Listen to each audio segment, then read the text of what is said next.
computer. Awesome. Rod McGaha, man, it's a pleasure. It's always a pleasure, man, to catch up with you, man. I have no problem disclosing one of my big brothers in music, if you don't mind me calling you that.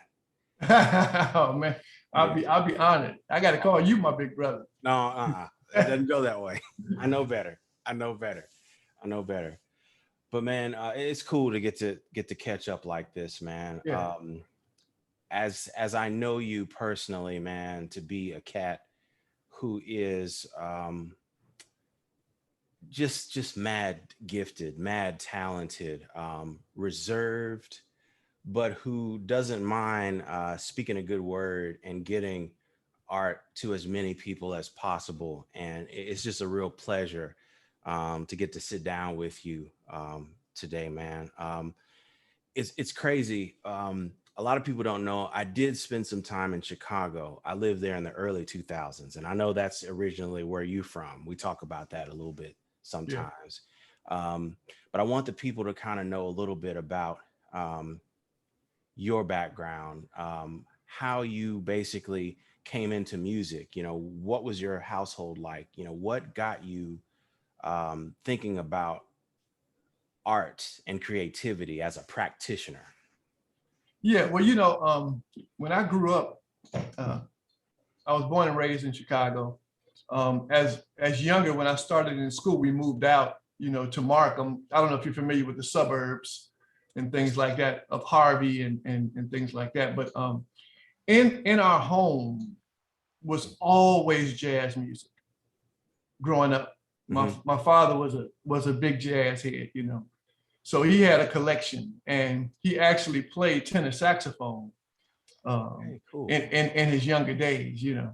Yeah. So when I was growing up with this music, man, I couldn't stand it. You know what I'm saying? I couldn't stand it because, sure, you know, I was into, you know, like the Jackson 5 and Sly Stone, Earth, Wind and Fire. You know, we was young folk, you know what I'm saying? Right. Yeah. But nobody trying to hit no Louis Armstrong. So But growing up, he would always be playing this music. So, you know, little did I know that while he was playing it, you know, it was seeping in. Mm-hmm. Even though I was rebelling against it, you know, as a young person, it was still taking root, you know, without me even knowing it.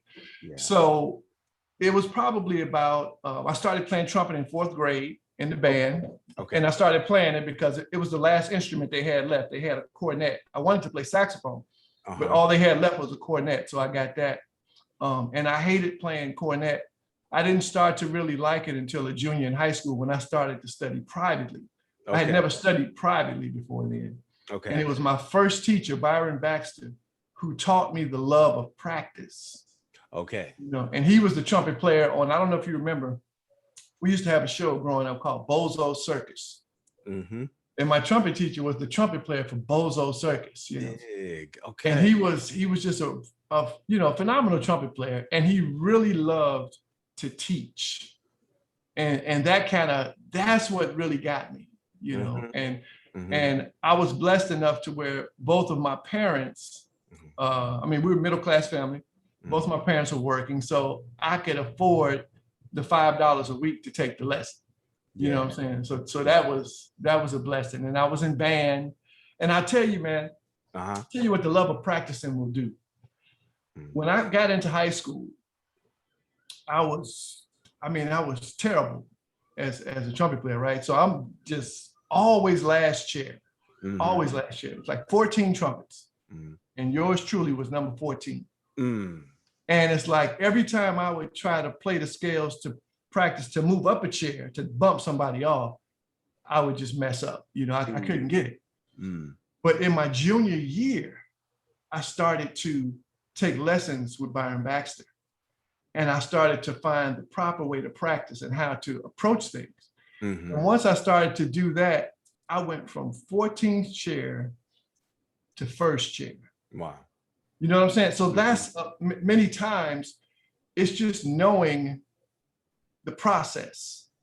You know what I'm saying? When you get access to the process, you can achieve things. Yeah. So that was, but that's how I got into music, and I stayed with music. I knew when I was a senior in high school that music was what I wanted to do. So when I got out of high school, I basically went to college, but I didn't go to college. I went, but I never went to class. I never did any work. I was always in the practice room, always practicing, that whole kind of thing. So I was like a terrible college student. So I just stopped and just went on the road. Yeah. You know? And my first gig was with Gene Chandler, the Duke of Earl. Yeah. Back when Duke of Earl, when Rainbow was a hit, you know. So from then on, I just kind of like stayed on the road trying to, you know, just play with different people and all that. I wasn't really interested in going to school or anything like that. That's real. That's real, man. I want to ask you about a pivotal figure in this music that you encountered. Maybe it was in those years, maybe it was a little bit after. But the cat I'm thinking of is Clark Terry. Right. Man, tell me how you met Clark and stayed in touch with him. Was it around that time you were with Gene, or was it before? It was after that. Okay. Definitely after that. So when I was at Northeastern in college, you know, we would go to these jazz festivals. And Clark Terry was one of the judges. So after we got through playing, I was leaving out off the stage, you know, and I was going down the hall and I heard somebody say trees, you know, like a tall tree. And I turned around, it was Clark. I had never met him. Okay. Yeah, but he had like this big mink on and this mink hat, you know, and he had a cigar, you know. He's like, trees, you know. So that's when we first connected. And he was like, I want you to come to my band camp, you know, because he was doing these band camps in different places each year. So that's kind of how we started, you know, and just kind of became friends and, you know. But he was very giving like that with a lot of people. You know, a lot of people, That's what I'm hearing. Yeah. That's what I'm hearing. I got a chance to meet him kind of sort of towards the end. Actually, when I was in Chicago, the Great Lakes Navy Band had a reunion, and he was one of the folks in there that helped to bust the color line open with, you know, playing in that ensemble. You know, they weren't cooks, they weren't orderlies, they had the dignity of a different artistic ilk. Desegregating the Navy. He was really proud of that. But, you know, he took the time with even me, you know, someone who he didn't know. Exactly. Yeah, he was like that. And I'll tell you something interesting, man. Playing with Clark, I didn't play with Clark. When I met Clark, I had to be like 21. But I didn't play with Clark until I was in my 30s. So he had asked me, I had just became a Christian, and I was traveling with my pastor doing revivals. Okay. So, you know, I was just coming into this Bible-based lifestyle and reading the word and all this. And at that particular time, it was not a time to where I wanted to be playing in clubs and all that. Okay. So Clark asked me, and I was just like, no, I'm not going to do that right now. But we always stayed in touch. Beautiful. Right. Beautiful. Yeah. So then when I left Chicago and moved to Nashville, he had asked me again. He would always ask me, Trees, you still doing your church thing? I'd be like, yeah. But then after I don't know, after a while, I just started feeling like I was being kind of disrespectful, because I'm like, man, this is Clark Terry. This is, you know what I'm saying? Sure. This is like a legend. So I told him yes. And that was when we started this unit with Nicholas Payton, wow, Ryan Kaiser, and Greg Gisbert. So it was Clark Terry and his 4 tempestuous trumpets. Yeah. So, and I mean, you know, Nicholas was like 16 back then, you know what I'm saying? And he was killing back then. Yeah, you know, and he was playing drums and playing upright bass, and wow, you know, it was crazy. It was crazy. I believe it. Man, you know, it's crazy. I actually looked up tempestuous trumpeters, and there was a review of the gig. I don't know if it was a Chicago performance. It was somewhere in the Midwest, and the reviewer was he was knocked out by all you guys. And that just shows, like, again, the tutelage of someone like Clark to be able to say, okay, Rod is different than Nicholas. Nicholas is different than Ryan. Ryan is different than Greg. But we have something here that everybody can feel, and this talent is at a level where it's still a very much a band thing. Man, tell me this too, musically, having to, you know, follow or precede somebody like that who plays your same instrument. What is the approach to still stand out when all of you are that talented? Ooh, man, only thing you can do, the only thing that I was trying to do was hang on. So I wasn't even thinking about, I wasn't even thinking about, you know, getting deep or anything. I was just trying to figure out, you know, just how not to crash and burn on the set, you know. So, but I think that that's a good question, man. But I think that you kind of, you play who you are, definitely. And as long as you're not, the thing about it, nobody was up there trying to play like the other person. Okay. You know, everybody had their own voice. And I'm not always saying that a person's voice is great or sad, because you can have your own voice, it could be sad, but still it's your voice. And everybody has to walk that journey and grow within that voice and develop that voice, you know. So that was the interesting thing about the band, is you definitely had 4 distinct different, I mean, well, 5 with Clark. But there was always a time when everybody's going to try and, you know, bite Clark. You know what I'm saying? Sure. You're always going to try, and because that history and that vocabulary is so broad and so profound that you just, you know, you're going to try and emulate a lot of that, you know. And the hip thing is, he would sit you down and, you know, just show you. He's the one who sat me down and showed me the art of manipulating the plunger, which is kind of like a lost kind of art form, you know. He showed me the proper way to develop vowel sounds with the plunger, you know what I'm saying? So it was just that kind of stuff you don't get in the university, you know. Right. You know, this is coming from you know, from Cootie Williams and, you know, Bubba. This is like, these cats use this stuff night after night, you know, in Duke's band and Clark's band. So you get like the authentic way of doing something, you know. Right. Yeah, That's rich. That's rich. Yeah. And that kind of leads me, I know we're jumping around a bit, but it leads me to my next question. You know, as a Chicagoan, you know, I think about that whole history of ancient to the future and these self-reliant cats in the Association for the Advancement of Creative Musicians, people who, like you said, language earlier, mastered swing era, bebop, avant stuff, and even groove things. How was it, you know, before you left Chicago, you know, interacting with some of these different philosophies? How did they help to shape you as a player? Do you think that your conception is enriched in that, or did you go a different way? Well, I would say that it was definitely enriched, because, you know, dealing with the AACM. So I played with a few different ensembles with the AACM. And the thing that the AACM, I think, brought out in me was, you know, don't be afraid to be an individual, to be who you are. That was the thing. It was, you know, there's a different school of the way musicians think.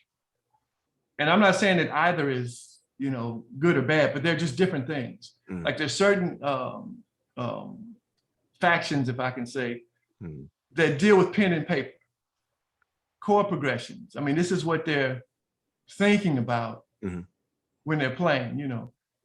Whereas, you know, like Max would talk about playing across the bar line. And with the AACM, it wasn't about playing the American songbook. You know, it was a different experience, and it was one of my first experiences in jazz. So it took root early. So that type of mentality, I use, you know, even playing standards. You know, trying to, it may be if I can say a bit more unorthodox. I don't know if that's the right word, but it's just a bit different. It's a different way of thinking, and it's a different way of expressing yourself. It's being somewhat adventurous. Trying things that may not be the norm. You know, when you check out, like when Lester Bowie played trumpet, you know, there's just something different there. It's a different type of energy. Sure. You know, yeah. So that's what I got from it. That's beautiful, man. When I hear you play on records and up close, you make me think of sometimes, you know, I'll say there's many schools of trumpet playing, but you know, for a person who has command of the language as you do, you've chosen kind of the road less traveled. There aren't very many Miles Davis, you know, imitators. There aren't many Booker Little imitators. Everybody says they want to play, you know, like Miles, but honestly, like I don't hear a lot of people in that school of thought. It's more, you know, Freddie seems, as hard as it is, something, you know, more, I don't want to say accessible, but something that people can reach for easier for some reason. But when I hear your tone and your conception, I think about Booker Little and I think about Miles Davis. And I know there are more people, but man, what kind of led you to choose the road to making every note count versus just this virtuosic exploration of, you know, arpeggios and changes? Well, I think there's a number of things. First of all, I mean, as with many trumpet players, Miles is a superhero, right? I mean, I've listened to so much Miles, and you know what? And I won't even say, Greg, as a trumpet player. I've listened to him as a layperson, just someone who enjoys the music. Me too. Yeah. Right. So listening to him like that, I'm not trying to, you know, cop this Miles lick or something like that. It was just the communication of the way he played, you know, the thoughtfulness in his playing. And that's something that resonated with me. And that goes back to me being, you know, a frustrated classical player. I mean, I can't play classical music, but I've always loved classical trumpet players, you know, and anytime you start dealing with the second movement of concertos, which is normally like a slower movement, you really hear where a person shines with their tone.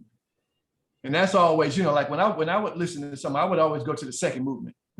Okay. You know what I'm saying? Okay. I wasn't really interested in the allegro at the end and, you know, all the fancy flutter and stuff. I wanted to hear that sound in the middle, you know, so that's what I would gravitate to. So I think it all comes out of that. And then, you know, taking a lesson like, you know, Bill Fielder was a person who really taught a lot of trumpet players about sound and talked about Clifford and his sound. So it was a very methodical way of approaching the trumpet and developing your sound. And that's just always resonated with me. And when you put that much time in trying to develop your sound, you want people to hear it. You know what I'm saying? And playing fast, they're not going to hear it like that. You want to take your time, you know what I'm saying? And play so you can express yourself like that. Yeah. Indeed. That's rich, man. That's rich. And then too, you know, you kind of got ahead of me a little bit, but we're going there. Not a lot of trumpet players can say that they got to play with Max Roach in his ensemble. You know, it's just like, okay, there's Miles, there's Clifford, there's Booker, there's Charles Tolliver. You know, the list is long. Cecil Bridgewater. But man, while you were in Nashville, you know, you connect with Max. Tell me how you met Max and how that happened. I met Max through a friend here in Nashville. Actually, a friend of a friend, and they introduced me, and they played some of my music for him. And he was like, "I want him to play in my band." Now, I'm gonna tell you again, it was the same thing with Max.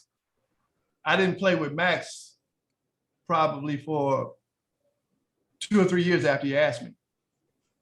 This time was different though. The reason I didn't play with him was because I just felt, to be honest, I just felt unworthy. And I'm like, you got all these bad trumpet players in New York. I mean, what do you know what I'm saying? But he was hitting me up because he knew I wanted to learn. It wasn't that he was hitting me up because, you know, yeah, you that bad cat to be in my band. That wasn't it. He just saw that I wanted to learn, and he figured he could, you know, put something in me. That was what that was about. So he had asked me about 3 times over a couple of years. Wow. And then he came to Fisk. I met him at Fisk here, and he had asked me again. He said, "I want you to meet me over there. I'll be in town." So I went over there and met him, and he asked me again, you know, to play with the band. And it was the same thing. Now I'm just feeling, you know, like you being disrespectful. Because I'm thinking like you know, I'm thinking, and outside of his band, but I mean, you know, playing with Freddie Hubbard, you're thinking of, you know, Booker Little, you're thinking of Clifford Brown, you know, you're thinking of all these great trumpet players. And it's just like, true. And then he had one of the great ones with us when I was playing with him, which was with Eddie Henderson. Oh, wow. I didn't know that. Yeah, wow. So I had to sit next to Eddie Henderson every night. Amazing. And play. Yeah, that was a real wake-up call. Really cool. And then, you know, Max would like play with you, you know, he'd like, you know, tell Eddie, you gonna let that young boy get up on you? And then he'd come to me and be like, you know, you gonna let that old man get, you know, just, you know, putting that stuff in the mix, you know what I'm saying? Yeah. But it was a beautiful group. Yeah. It even had Julian Priester was in it for a while on trombone. Oh my goodness. Oh my goodness. Man. I was born just a little too late. I almost could make that, man, but I was still in my teenage years. Yeah, that's really cool. It was cool though. It was a great experience. Absolutely. I bet, man. I bet. Man, I think too, another way that you've been a little bit ahead of the curve, you know, some people may not see it this way, but I do. It's like, okay, you've had the experience of, you know, being under the tutelage of these great cats. And, you know, we haven't even talked about all the folks that are your peers who you've played with, like, you know, Plaxico and Steve Coleman and all those guys. But you did something where you moved to a city that was a little bit outside of the, you know, definitely outside of the jazz mecca or the, you know, nightly gigging, you know, mecca, but a place that was an industry town where songwriting was encouraged and that you found a place and a different community to work off of. You know, now there's no gigs. So it's like musicians are having to think about, okay, how else can I still be creative? How else can I still, you know, have a living? Tell me about, you know, and there's no right or wrong answer, but what has your experience been matriculating in Nashville, Tennessee? And I know that's a big question, but answer that however you want. How has your experience been as you know, a songwriter, a musician, you know, a Black creative, if I can say that explicitly, in Nashville, Tennessee? Yeah, I mean, it's interesting. I guess one thing for me was I've always written, I think about lyrics first, right? So thinking that way, because it would be a bit harder coming to Nashville writing jazz, because you know, that's not the infrastructure here. You know, it's kind of like singer-songwriter, you know. So I could relate to that, you know, I could relate to that concept, because like growing up, like I said, you know, I was always into, you know, R&B music, pop music, you know. I mean, we was listening to everything. I don't care if it was John Denver, you know, from John Denver to Parliament Funkadelic. Right on. So it wasn't like I didn't come up as that young person like loving Archie Shepp. Okay. You know what I'm saying? So that kind of prepared me a little bit for coming to Nashville. It allowed me to kind of like at least relate to some people and build some relationships. And it allowed me to get, you know, publishing deal, which was one good way of, you know, helping to, you know, offset your expenses. Yeah. While you're trying to learn this other music, you know. Indeed. Yeah. But I was not one, you know, I didn't conquer it. That's, you know, I had a few victories, but you know, that's about it, you know. I hear you, man. Yeah, no, it's a difficult terrain, but I'm trusting that things are changing, you know, as people's consciousness, you know, raise. But again, man, you have been really instructive, and I know I have benefited from you directly, you know, in your teaching and in just watching you and listening to you play. I've learned a lot of lessons. One of them being, I'll recall this story. You may not even remember it, but there used to be jam sessions at a place in town across the street from this club, 12th and Porter. I think it was Cafe 123 is what the place was called at the time. Yeah. And I was in a session, and I hadn't played yet, but I was getting ready to play, and the band was on, and you were leading the session that night. And in one of two times in my life have I ever seen the music stopped on the bandstand. The guys were playing, and you stopped the music. And he's like, hold on, everybody stop. Everything stopped. You go, hold on, guys. This is a teaching moment. You guys got to understand that when you play ideas, say your idea and give it to the next man. I'm hearing too much repetition. I'm hearing the development of ideas not really go anyplace besides your own little box. You have a couple of good ideas, make your point and give it to the next man. You know, this shouldn't be about exhibitionism. This is a team spirit. And I never forgot that. Wow. Just the fact that that would A, happen in a public forum, and two, the power of those words, everybody got the message, right then. And I guess as we think about, being musicians and the music that you see develop these days, what's your take on virtuosity that we're seeing? Obviously, it's impressive. It's winning a lot of people to the music. But do you see that as something that matures as a person goes older? Or is that a thing where it's like, okay, this new virtuosity that we're seeing in our music now is here to stay, and people better just grow their ears or just not listen to music anymore? How do you feel about the current crop of musicians and their musicality Yeah. and virtuosity? Well, I see some great young musicians that are playing, and making statements.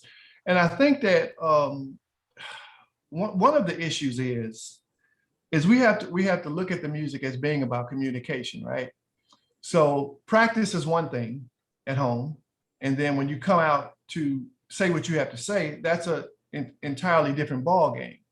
So it's almost like the language changes. Mm-hmm. It's like in your practice, you're speaking English, but when you come out to play, you have to speak French. You're communicating to a different audience. When you're practicing, that's a different audience, right? And most of the times, it's just an audience of one, which is you. So the problem is taking that same concept, to the bandstand. And what happens is many times when you're practicing, things don't change. See, you have these play along records and things like that. They stay stagnant regardless. So there is no room for interaction. Now there is room for fundamental learning, learning progressions, learning that time. But playing music is about communication. And that's about relationship. So you have to have that relationship with other musicians to grow as a musician. You can't just grow on that level in the practice room. Right. You know what I'm saying? The practice room is just, giving you your shoes, your pants, your coat, and all that kind of stuff for you to leave out the house to go say what you have to say. So that's one thing I see with a lot of young people is they also pass up melodies. They want to pass up the melody so they can get to the solo. And when they get to the solo, it's because maybe they've transcribed something at home and they want to play these cool licks that they play, right? Which is cool. Everybody goes through that stage. But we have to let them know that the ultimate goal is to communicate and to have relationship and to communicate with that village that's on the stand. And once you stop doing that, when you just start to just go like your own type of way and all that, now it becomes rude, right? So now we've messed up with another lesson of teaching young people how to apply themselves in society. And when you apply yourself in society, you're courteous about the people around you. You don't just run over people and just do your own thing and just, you know what I'm saying? So music has a lot of valuable lessons. And that's why I like to get young people to look at these things when they're playing and just, change the way that you're perceiving this, right? And start it young, don't just let them develop bad habits. And then because the earlier they get this, the more musical they become. Yeah. And the more they can communicate and say what they have to say, Indeed. Yeah. Thanks for answering that. I do want to ask you too about your most recent disc that I'm aware of, the Black Flower Project, was out a couple of years ago, and just a really brilliant brilliant record, in my opinion. Did really well at jazz radio too, for an independent release to, to crack the top 20. It's pretty awesome. And I just, tell me a little bit about just the conception behind that piece and that record, and what your artistic aim was at that time. Yeah, so it was basically, I was basing it on this young Black girl and her journey through life. So each song just kind of like represented different stages in her life. That's the overall concept, from the quirkiness of things that happen in life to, that stage, that romantic stage, to being told, like student lullaby, to being told a bedtime story when you go to sleep.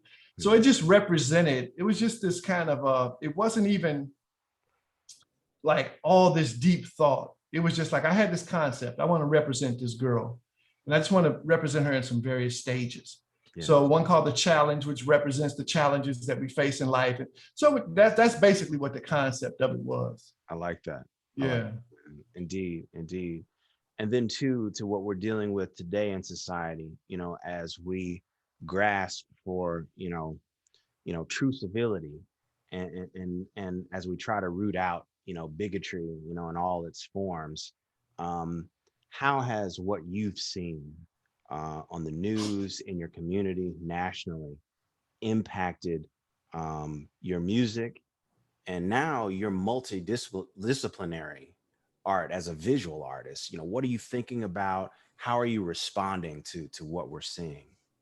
Yeah, so it's almost like, Greg, I kind of look at it too. It's almost like we're being forced, and it's really kind of it's a sad thing in a way, that artists, when they have to be forced to use their art to address injustice.